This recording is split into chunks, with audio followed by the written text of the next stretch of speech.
Good evening and welcome. I'm Ann Walters Robertson, Dean of the Division of the Humanities at the University of Chicago, and it's my great pleasure to welcome you to the Spring Dean's Salon. I'm very excited to welcome our guests here in the Film Studies Center on campus and online through Zoom for this evening's program.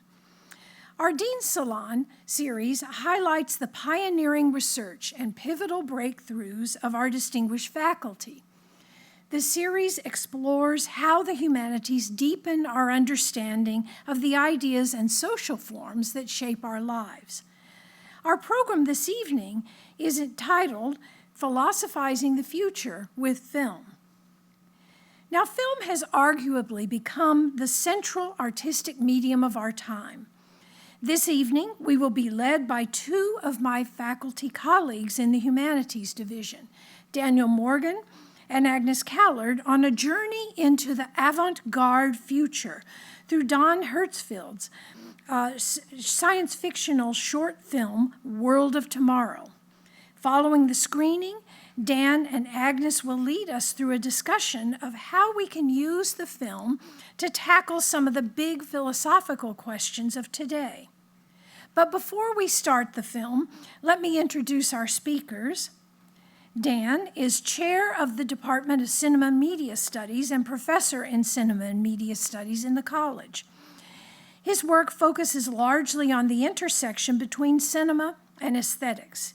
He has written extensively on André Bazin and other figures within the history of film theory, on contemporary trends in film and media theory, and on the broader implications posed by considerations of film form, the virtuosic camera movements of Max Ophuls, the perceptual games of Orson Welles, the shifts in subjectivities in Fritz Lang's early films, the production of conceptual knowledge in Robert Gardner's ethnographic documentaries, and the role of the backgrounds in classical animation. Agnes is an associate professor in the Department of Philosophy. Her primary areas of specialization are ancient philosophy, ethics, and the philosophy of action. A widely published academic writer, Callard is also interested in public philosophy. She is a monthly columnist for The Point magazine and a frequent contributor to the New York Times and The New Yorker. A regular commentator on podcasts and a sought-after interview guest, she is also the host of the popular UChicago Night Owls series, which features faculty-led late-night conversations. And now I'm excited to turn the podium over to Dan to share more about the film we will be viewing this evening.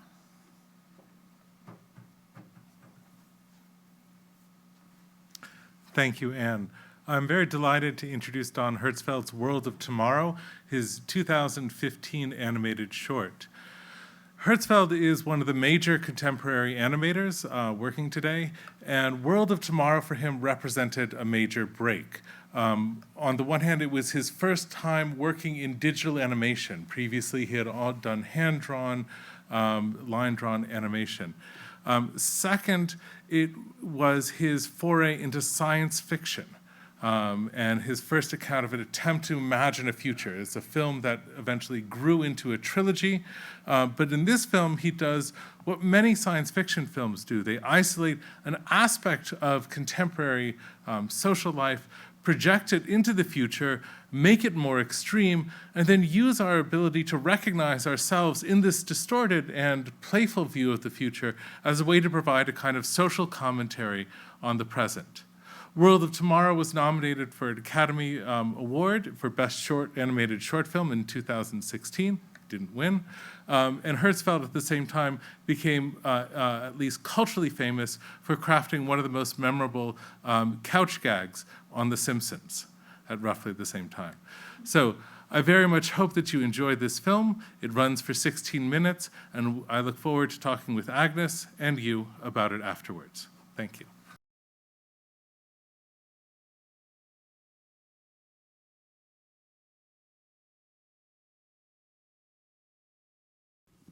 So how did you find it watching it again?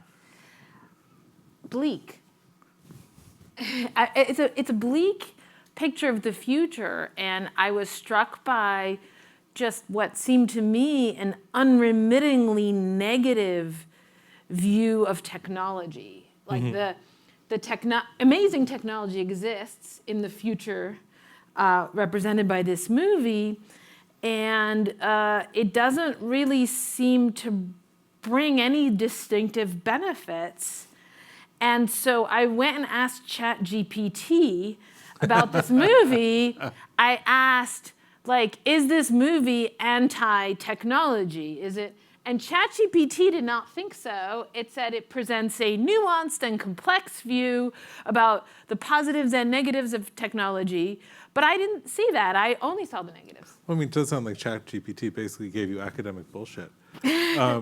But one thing that struck me so deeply in this thing was that it felt like this just deep question about our capacity to love and care and what we need and the little that we need to be able to project ourselves. So there's a certain way in which her progression through like rock, fuel pump, Simon, is a kind of parody. It's also a developmental story. Like she actually does move up in levels of complexity from an inanimate object to a built object to a living thing to David finally an actual clone, something like her. So there's a story about like actually how we do develop more the capacity for more complex relationships. But there's also the sense like, we do care about sparkly rocks. And many of us somewhere have collections of sparkly rocks that we have hoarded and treasured and cared about there. I mean, it's in some ways a trivial thing, it's presented as a joke, but it is this deep aspect of our ability to care for things and to care about things that are also wholly not just inanimate, but incapable of motion and reciprocation.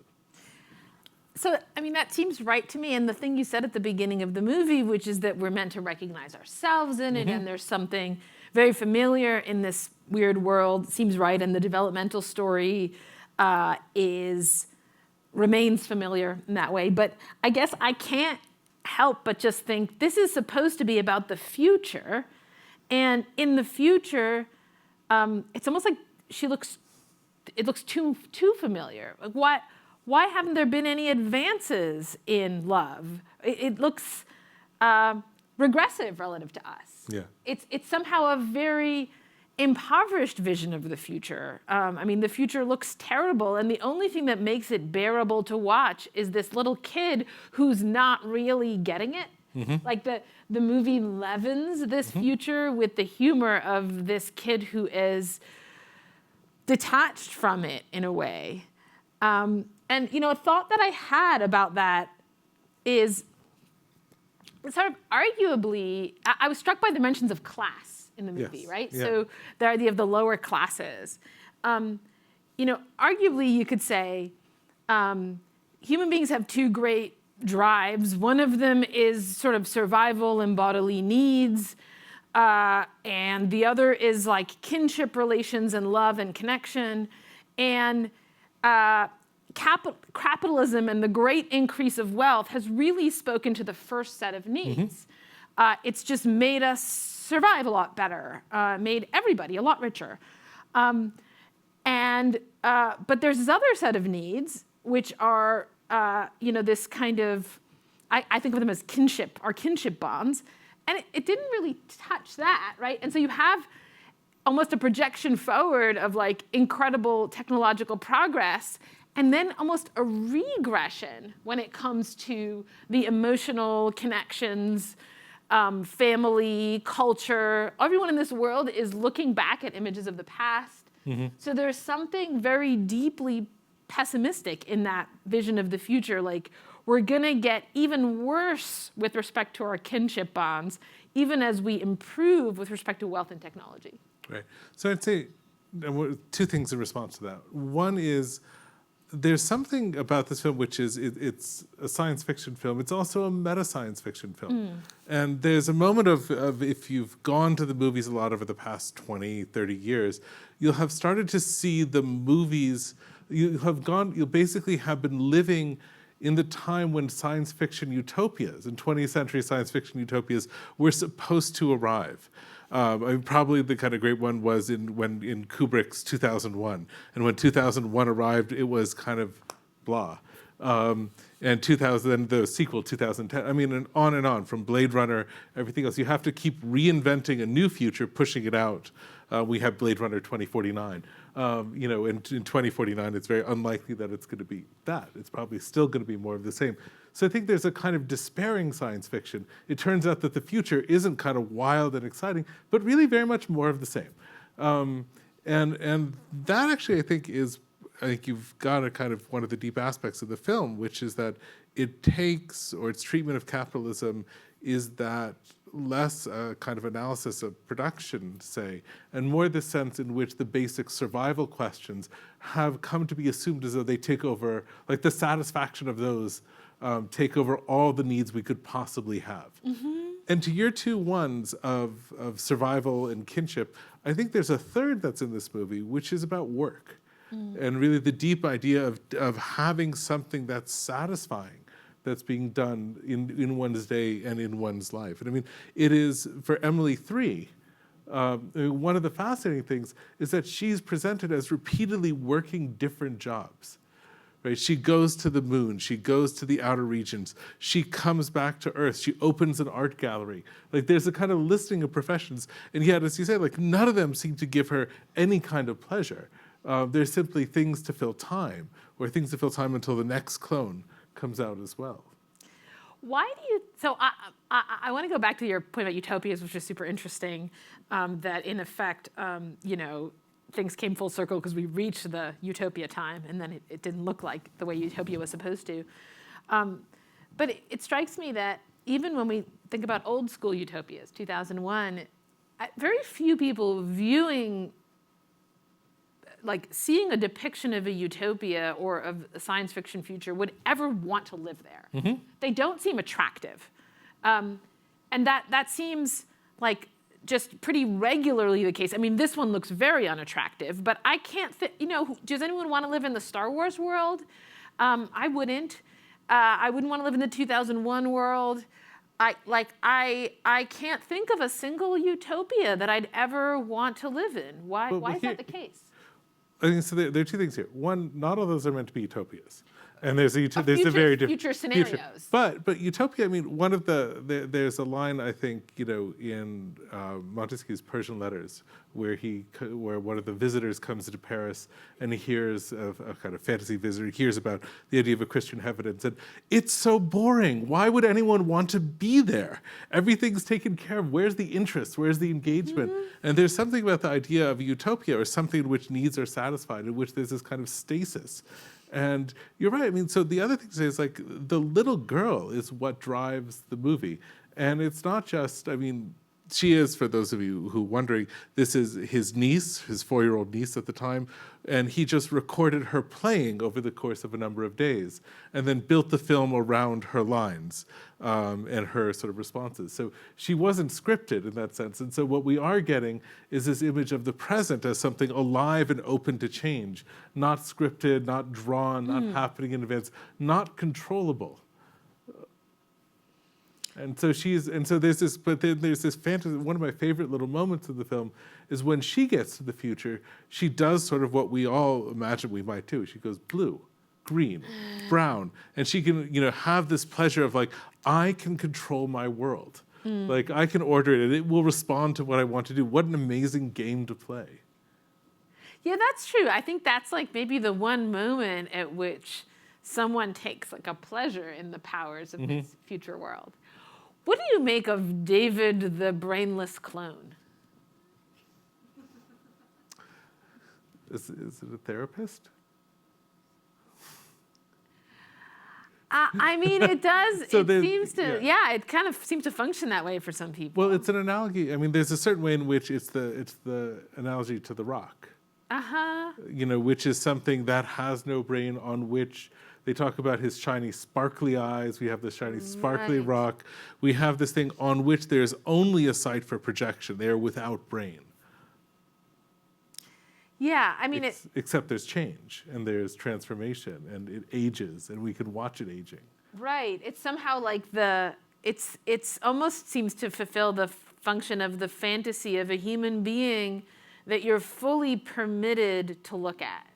Like, you can't just stare at another person. That's not socially acceptable, right? You're allowed to look in certain ways at certain times, but this, being, you're allowed to stare at it. People come for anatomy lessons. Yeah, right? I thought that was fascinating. So it can be treated as an object, but is also still somehow a subject in that people get very attached to it. And maybe it's even easier to get attached to because it's not a subject.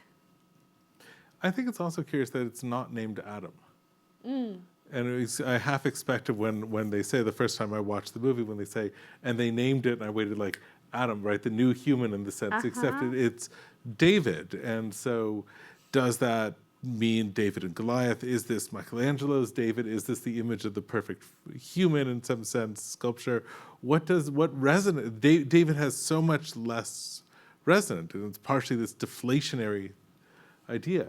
But yes, it is this image about exposure is only possible, or full exposure to another person without being capable of responding on your own. You and I did a Night Owls in the Fall on Jurassic Park, and we were both, the original Jurassic Park movie, and we were both struck by, when you first see the dinosaurs, you have this moment of awe. And I feel like a lot of science fiction movies don't actually give you that. They don't give you this sense of awe or wonder about the future. And this movie doesn't. Maybe it does in that one moment where Emily Prime is changing the colors, but it's there's something just, it feels like kind of alien and uncomfortable about the future. And even the things like time travel, we're not meant to be kind of wondrously amazed by, it seems to me. What do you think?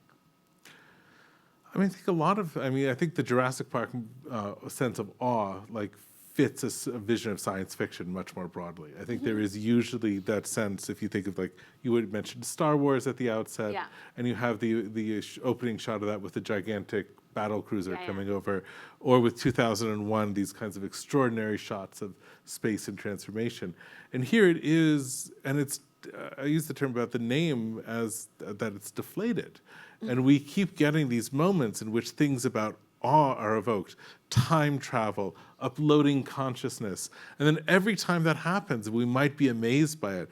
It comes crashing back down into Earth. So we have an outer net. It is lonely. Our consciousness is in a box. It's despair. We do have time travel. We screw up all the time. The shooting stars at night are actually bodies of the failed time travelers. Right. Every time you get something that might evoke awe or wonder, there's immediately a voice, and it's usually a voice to tell you that it shouldn't be viewed with wonder, but that it's actually something fraught with peril, not so extraordinary, and in fact rather irritating.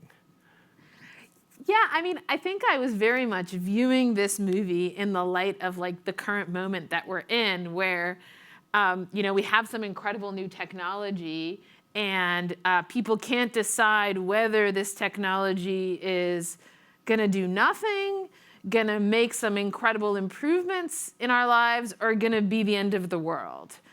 And in the light of that current moment, this movie just feels very pessimistic to me as a vision of the future. You mentioned our Jurassic Park conversation, and I'm struck by the role of the meteor here in this, which is that it is, and again, this may be because when they go back into the past, I always expect a dinosaur to reach in and eat the person from out of the frame. But the meteor feels like it's meant to evoke the dinosaurs being wiped out by a meteor, that we have all these technological advances, and yet a stray ball of rock from outer space is going to render this purported superiority utterly irrelevant simply by destroying everything. and there are digital consciousnesses going out into the future, much as there are dinosaur bones going into the ground. Others are vaporized in some way, much as things happen. And it feels like, on the one hand, this sense of human obsolescence. We are not actually all that grand. And the second, this kind of shocking moment of nature, and the kind of presence of nature as still this force which remains, if you think of nature not just as like, look, the grass outside, but the entire natural cosmos as something that is still out there and untamed, and no matter what we do, able to annihilate us. Yeah, and I mean, I guess if I'm trying to think of like what is the place, what's valuable in this movie, I think you're right that it's Emily Prime and her exploration of her world, and it seems significant that that is done with a kind of obliviousness. That is that Emily 3 understands a lot of stuff that Emily Prime doesn't understand, right? And she like gives her advice, and she's like carpe diem or whatever, and Emily Prime doesn't even understand. She is, in fact, seizing the day. Yes, but no, doesn't she's doing it understand perfectly. The Like, instruction, right? she said that the last line is, "Today was a good day." Right, right. Something of that. Right. But like, I wonder if I'm trying to say, what is this movie trying to tell me? It almost feels like it's trying to tell me all of this incredible sophistication that Emily 3 has sort of gets her nowhere, and the ideal state to be in is the oblivion of the child that's able to seize the day without having the instruction to seize the day. Right, but able to seize the day precisely by doing what Emily 3 tells her not to do. Getting lost in trivialities, following butterflies, being fascinated by the colors. Like, everything says, don't mind, try not to get distracted, try to really focus on the important things. And the pleasure of life comes out for this. I mean, the other question I want to ask and want us to talk about is, like, in that moment, is that the feel of the film is that of a child's drawing. And that this is this is an example of digital animation. This is a highly technologically made film. You can see it at various moments. And yet the feel of the future also feels like what a 4 or 6-year-old or 8-year-old might actually just draw. Sharp lines to connote the fact that it's artificial. Like, those are robots that are a child's imaginations of robots. If you'd ask about how could time travel go wrong, usually one of the answers would not be it puts you in outer space. But that's very much the kind of answer that a kind of kid gives you, which is to misalign categories. And the whole presentation of this world still feels as though it's coming out of the world of the mind or the imagination of a child. Yeah, that's a great point. Even the various ways in which people are preserved. One of them is that the face is taken off and placed on like this animatronic robot. That has it's very strikingly like a kid drawing of a robot. Or television. Right, television, right. Okay, but so I'm not sure what to make of that. Why is it significant that it's done in this style that, I suppose it underscores the idea that we're looking, that it's Emily Prime's point of view that's important. What else? Well, it kind of takes away the idea that there should be a fully realized world of coherence. Of a kind of fully fleshed out, what does it mean to live well in the future? Right. Because if you have a kind of child's imagination of this and you're in that point of view, there's not really a sense in which you know what it is to live like a full life. You say, yes, I fell in love with a rock. Well, yeah, sure. Why not? I think my daughter's fallen in love with a couple of dozen stones and pieces of dirt over the years. But then you're not looking for that kind of vision of a full utopia. You're looking for other forms of fantasy and other forms of imagination. But in a lot of ways, it does not seem like a kid's vision. I mean, it has a bleakness to it, and no kid would come up with that unbrained boy being watched by people. Well, the kid might come up with the unbrained boy. like a boy with no brain in a tube. But the watching is not. Or the kid, take your point further, a kid would never say, the now is the envy of all the dead. Yes. Which is one of the great statements of existentialist despair that's ever been uttered. Right. Those Right. are not kid statements. So I wonder if it's like, that by having all these trappings of childhood, he sort of lowered the bar in terms of, well, you don't have to have a fully realized world, but like there's enough there that really is not a child's vision. I mean, just the end of the world and the bodies burning up and the kind of persistent problem of loneliness, like that's not, I think, it doesn't strike me as a child's way of thinking about the future. So it's some kind of a weird compromise between a child's point of view and then like a depressed adult point of view. So it's our voices coming in, basically. You, child, are happy now, but you don't know the despair of the world. Yeah, and maybe it's somehow also just part of like what makes the movie palatable too, is this child's like the unreality of it, right? Like if he was to give us this same despairing vision more realistically, it would just be too much to bear. And Right. as Then it would be a dystopia.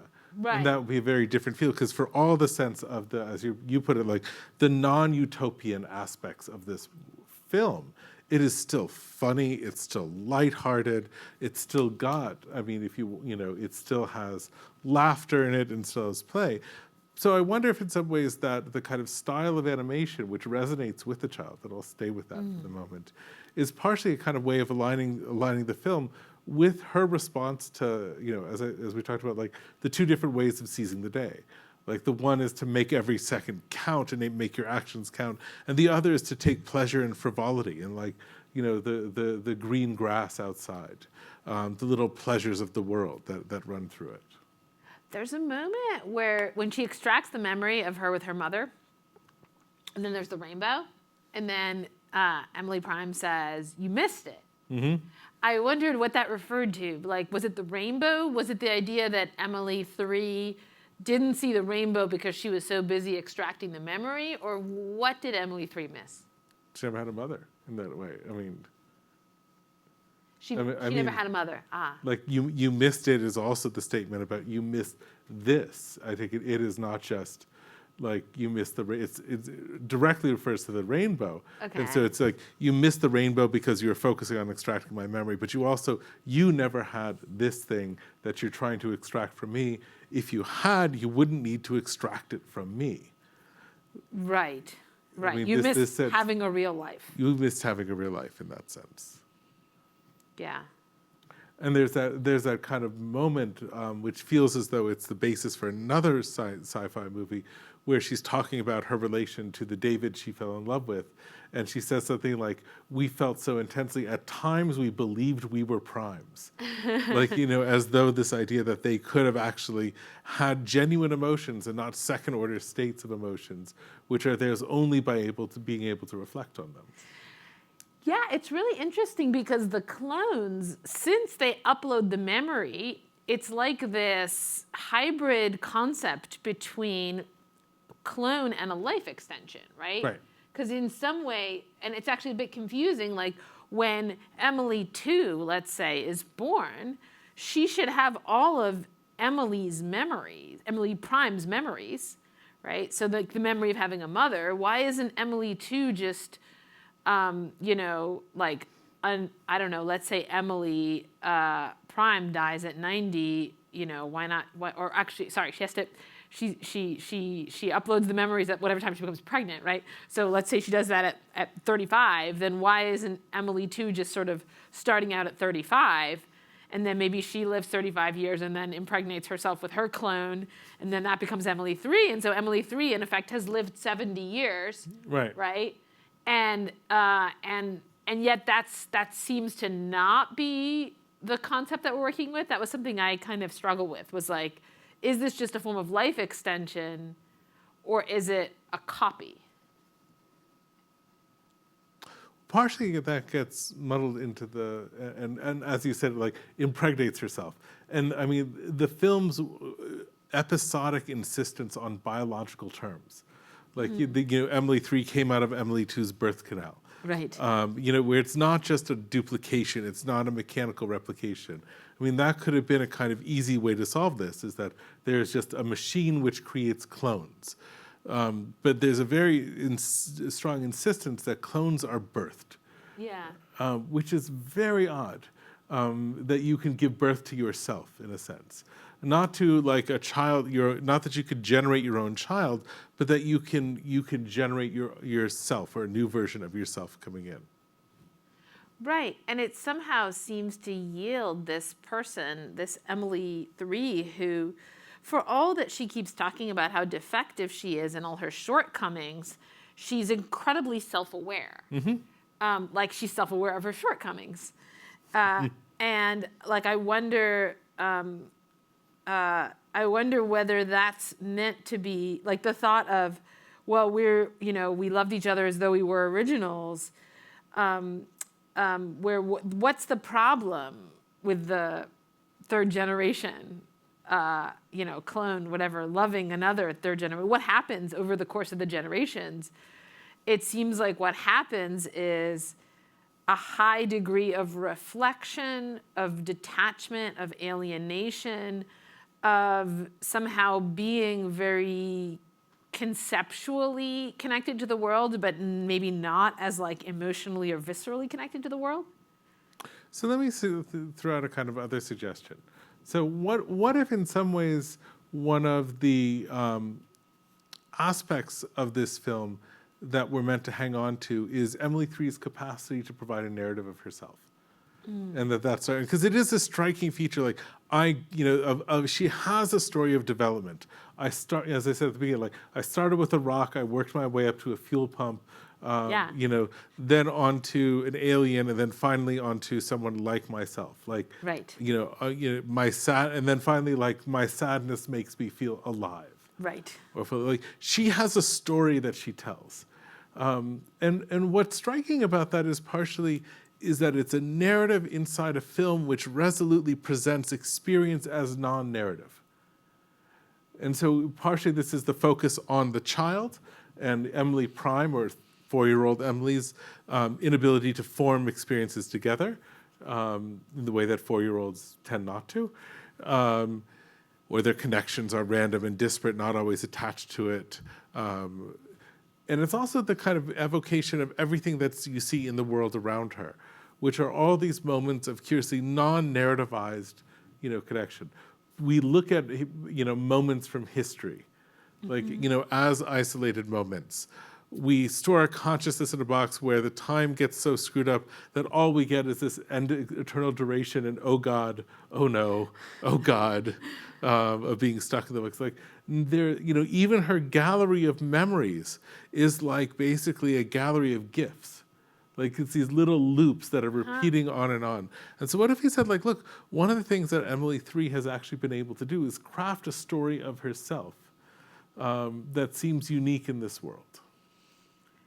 And what it must then be that, this visit is like fulfilling some missing piece of that story, right? Which is this childhood memory. Why would that be the missing piece? Well, in other words, what does it mean to have a mother is the kind of question that again strikes it. And what does it mean for a developmental story for her to want to have a particular memory of her mother? So it's striking. We don't see it. Like, it's not that we're given. You could imagine the film in which, there's this kind of image of human connection that she wants. And we're allowed to see this there as this kind of, you could picture the cliched vision, cinematic vision yourself. Sunlit, dappled fields. Like he gives us those images of memories. Remember the first time he says we extracted memories, and you get a cliche of flowers in a field. So like this film knows how to do cliches if it wants to. And yet here we refrain from showing. We don't quite know what it was that she's missing, except that it's some crucial part of her own story of herself that she needs in order not just to have, she says, but to return to. Like she's got 60 days she wants to be able to return to and think about this particular memory.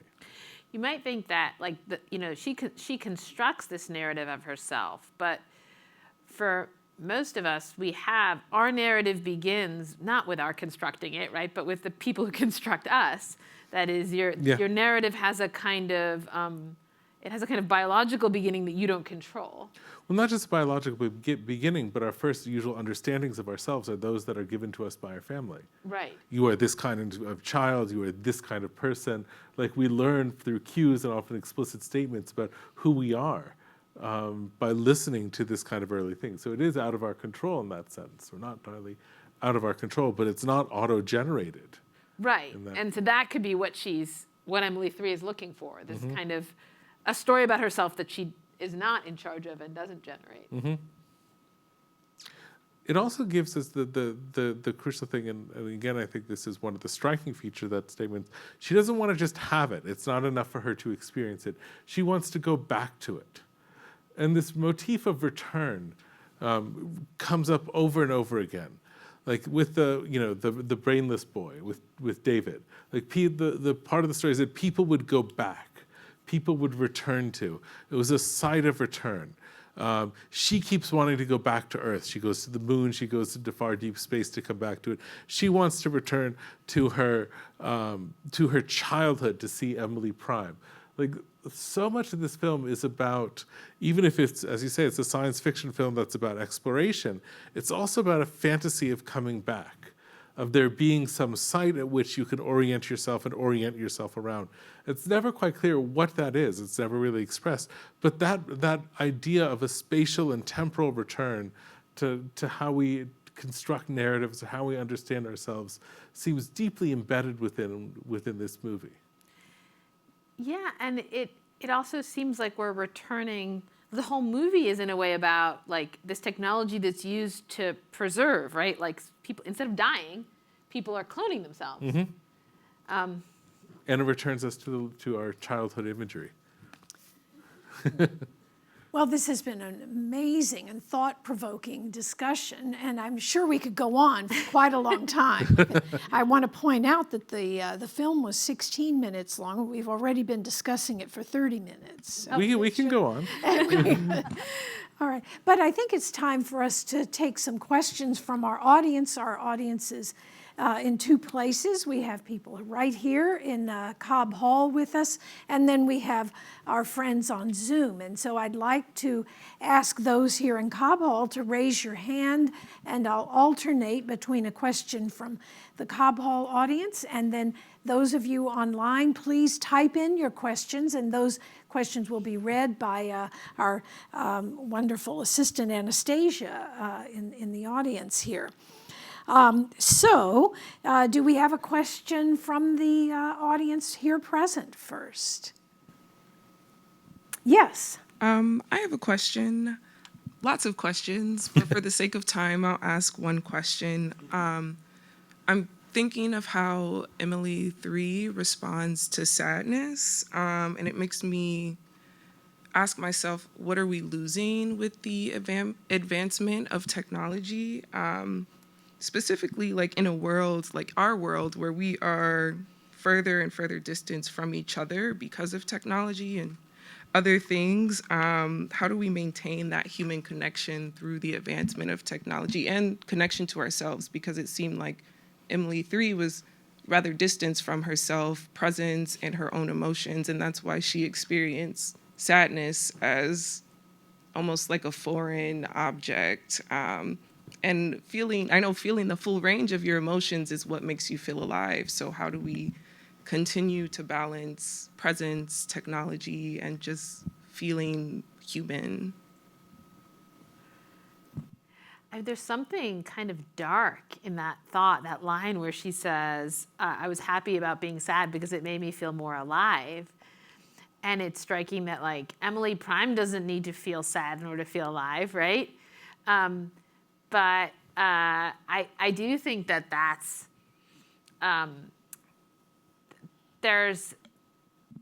it's weirdly true that we bond best with people over negative things. We bond with each other by complaining, by empathizing over sadness. Like if you walk up to a friend of yours and you just talk about how awesome everything is going for you, that's just less of a bonding experience than if you just talk about some things that happened badly to you that day. And I actually see that as one of the great mysteries of the human experience, is why do we bond so well over negative things and somewhat less well over positive things? And I guess that's the movie is sort of accentuating that by having Emily 3 really treat sadness as the measure of her aliveness. Well, I'd say, like, in some ways, yes, we bond quickly over sadness, but over bad things. But relationships and ongoing relationships that are founded exclusively over complaining tend to, and we've all talked to our friends in this way, like, this is a bad person for you. This person draws you into a negative space. This person, pulls you down with them. You complain when you're around them.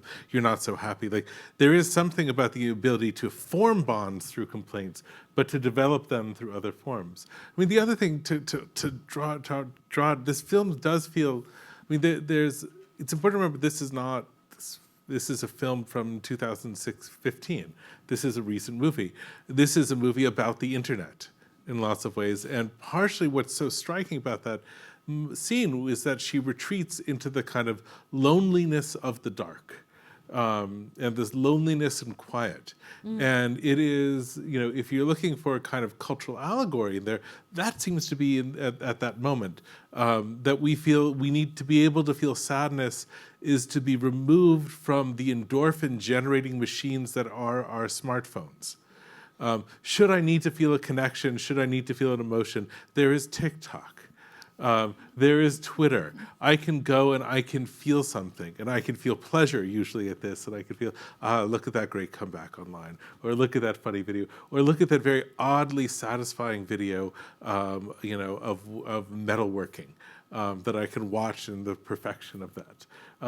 And she very clearly says, like, it is a movement outside of a kind of networked space into the silence of darkness, where she's able to feel alive again. And it is almost as though this removal of distractions. Thank you. Anastasia, do we have a question from Zoom? We do. If we thought that we needed more time, we have so many questions from Zoom. So we'll start with going back to David and the museum. And someone asks, in what way might David represent a clock? Interesting. I guess every human being is a clock. We just don't normally think about them that way. A clock like C-L-O-C-K, right? Like we can watch time pass by looking at David. You could watch time pass by looking at any human being. But you're sort of permitted to look at David that way, I guess. And is in some ways the opposite of the wax figure, which is that the wax figure preserves a moment in time, and David is, there's a very famous line about what cinema is, which is that it's change mummified, an image of things in their duration. And there seems to be kind of a sense in which this is what David is that it's an image, and in some levels, as somebody who can't respond and can't acknowledge your presence, it is like a movie. In that box, except it's one where you see transform and change and develop. It's a kind of wild piece of conceptual art that I'd love to see in a museum sometime. I think though the way in which he's not like a clock is that a clock just keeps going round and round, like kind of for forever if you keep repairing it. But maybe part of the idea of the David artwork, it was clear that the artist had planned for David's death as part of the artwork, right? And so you can only watch time pass for so long until he's dead, and then you can't watch time pass by looking at David anymore. And maybe there's something there about, in a world where everybody makes clones and where everything keeps going, David is the one that's allowed to die. And we kind of get an echo of that with her husband, David, right? Who is also like the last of his kind. Like the name David is the name for someone who's allowed to just, that's it, and dies. Yeah, because there is this intimation that otherwise death happens too soon. right? The other deaths we Yeah, see exactly. are like people getting thrown into space, thrown back into the past. Right. Or the Emily clones, in which it does not seem as though they had a clone, then grew old and died. It is they had a clone as they died, or in expiring. Like there is some middle period in life at which they just decided we're done. So David does have that kind of aging capacity. Right. Is there- Yes, please. Microphone's coming. Oh, wow. Okay. I have a few questions. So, going back to David, to me, not. Sorry. To me, he sort of served as a warning because you have this kid who's full of innocence, who's, even though you don't see the mother, you know, the kid is fully reliant on the people around them to lead them through the world. Then you have Emily 3, who I thought was a really interesting perspective because she's been told. There's a line where she says, I don't have the capacity to feel like that. And it's almost as if she's never tried. She's just been told she can't do it, so she's decided she doesn't need it, even though there are these hints of times where you can see she's feeling emotion. And then David almost seems as if a warning. This is what happens if you don't feel any emotion. As going back to what you talked about with the needs, physical needs versus kinship needs, you're talking, this is what happens when somebody is totally, has all the physical needs they need, but doesn't have any of the kinship needs. And to me, that served as a warning. Sorry, I'm repeating myself. To going through life and losing these connections as you get older and more self-reliant. What do you think? Yeah, I mean, I sort of agree with you, except for the way that everyone in the space of the movie responds to David. You know, a lot of people develop connections with him, right? He seems to inspire this love in people. People going back year after year, they feel bonded with him, even if he can't experience any of that. So there's something like it's almost like the story of this boy in this tube was something that started out as a horror story, and then it turned into kind of like a romance of some kind. And you're grabbing onto the horror element of it, like this inhuman human. But then, like, these people who are visiting David, like my buddy David, you know, talking to him late at night, feeling connected to him, like the movie somehow subverts that expectation that it's going to be a horrifying story. Well, sorry, go ahead. No, please. Go.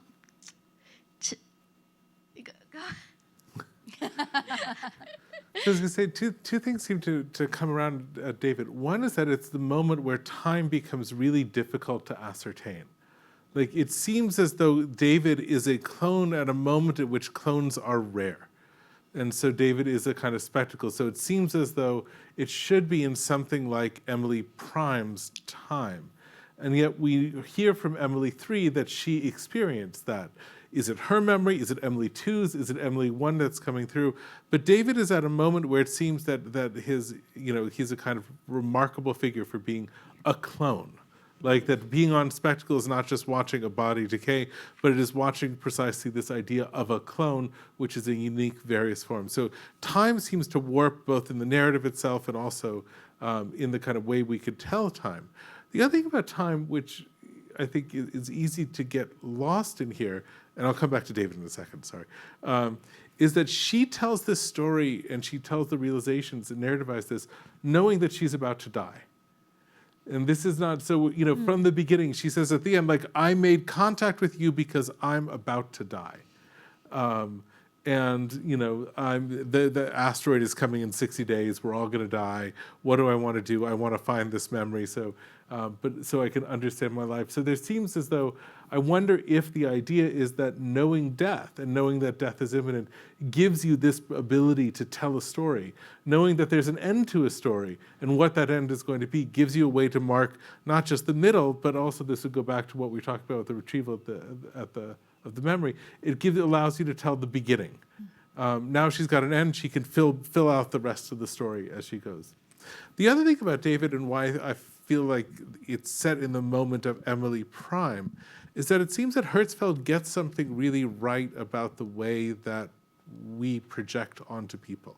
And the way in which we can idealize or imagine or fantasize about relations, whether they're idealized love objects or kind of situations in psychoanalytic therapy, in which the inability to respond or the lack of a response drives the intensity of our own engagement with it. One never falls in love, or in certain ways, so deeply as with someone one can never have. That is outside of that space. It's not that it's a true or more authentic, but there's a certain kind of hopelessness or engagement with it. And that kind of that kind of intensity of the engagement with David feels there precisely because you could never, like structurally, form a relationship with this being or this object. Yeah, wonderful. Could we have another Zoom question, please? Yes, there's a handful of questions that articulate how the visual representation of the squares, rectangles, cubes, lines, colors come in. So I'm going to read one of them, but feel free to expand upon this question. Just happens to be the shortest one.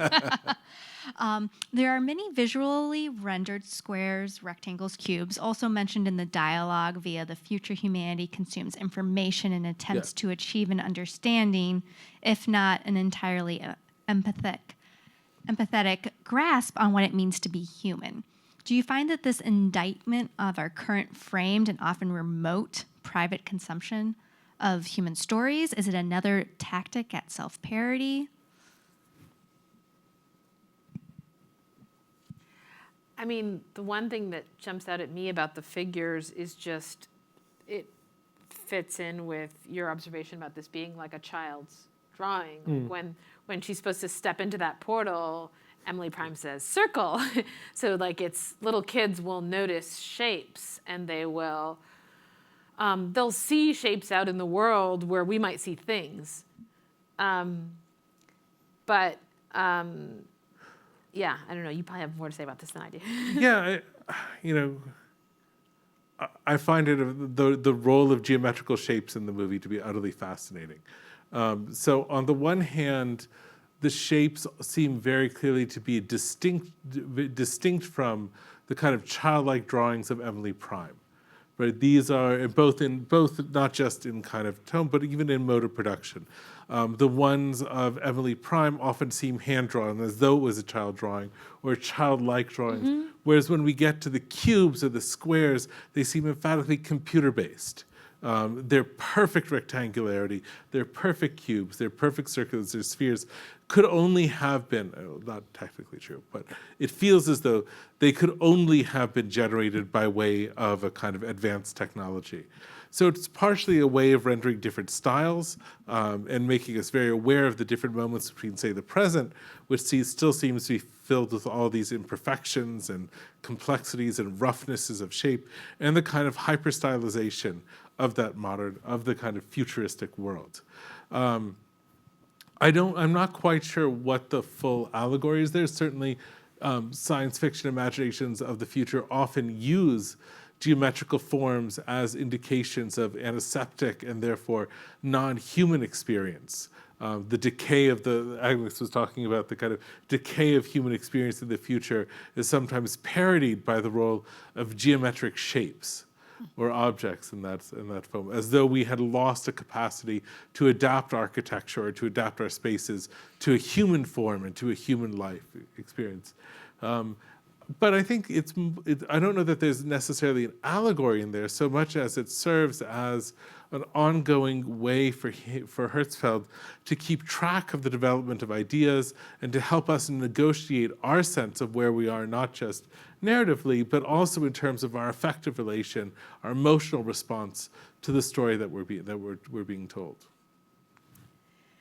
Shall we, it looks like we need to go to our final question now, either from our audience here or from our virtual audience. Anastasia? Okay, we're going to go virtual. I am going to pull this one right here. Okay. We're going to go from shapes to childlike drawings. So we're just going to pivot the other direction here. Paul from the virtual audience says, I'm not convinced that the use of childlike drawings is meant to simulate the perception of children because that's not how they see the world. Perhaps it is a form of irony where catastrophic events are rendered non-threatening. What do we think? I find that pretty plausible, actually. I think it's less about the perception of the world and more about the rendering of the world. And yes, I think it's to pull the threats away.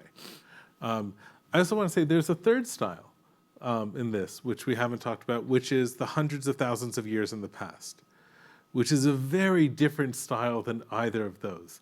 And is the only time it seems to be as though we get fully rendered three-dimensional animation with kind of quasi-naturalistic grass that waves in the air, that waves in the breeze, and snow falling in the various particle structures. There's something fascinating about realism being in the past, and this idea of some kind of perceptual realism being set in a pre-technological era that's responsible to this. And that in the present we have the disarming childlike drawings, or drawings like child's drawings, and in the future we have other kinds of spaces. I'm not sure what to make of it, but the idea that realism is almost like a dinosaur here, which is something that's not in the present or future, but also something we're inextricably fascinated with. It looks good, it's fascinating. Perhaps it even, goes back to your thing, becomes awe-inspiring. Something that occurs to me about the childlike drawings, and it's actually also true about the realism in the prehistory, is that it affords an opportunity for a certain kind of visual minimalism. That like it's actually amazing how little visual information you can use to convey like a face, right? You just kind of need the dots for the eyes and like a circle. And so it may be that there's a kind of overlap here between something that looks childlike and something that is like the minimum amount of visual information. And there's something just very minimalist about this presentation of the future. We just don't find out about most things in this future. We don't, there's a lot of selection about what we're supposed to pay attention to. Our attention is sort of relentlessly focused by the movie on, in very specific places and in only those places. And so it's actually interesting that childlike drawing gives you a way of doing that. Well, the other thing it gives you in the future is that it's stripped to the bare necessities, like of animation and of style, like that there doesn't ever need to be fully fleshed out. Right. Which gives your vision of the role of the future in terms of our, the survival versus kinship. Is that we do not have this fully realized world. Again, this is her statement, like, the outer net is a profoundly lonely place. It seems exciting, but it's very lonely in the end. And we goes to this kind of broader sense of the roles of lack of fulfillment in that, or lack of realization. Well, this has been a marvelous discussion, Dan and Agnes, and thank you so much for a fascinating conversation and for your very insightful responses to our audience's questions. They're excellent questions. And thank you all, both here in Cobb Hall and online, for joining us this evening. I hope you enjoyed this discussion, and I look forward very much to future opportunities for us to connect. So for now, I will say good night and thank you so much for coming. Yeah, thanks for your Thank you. questions.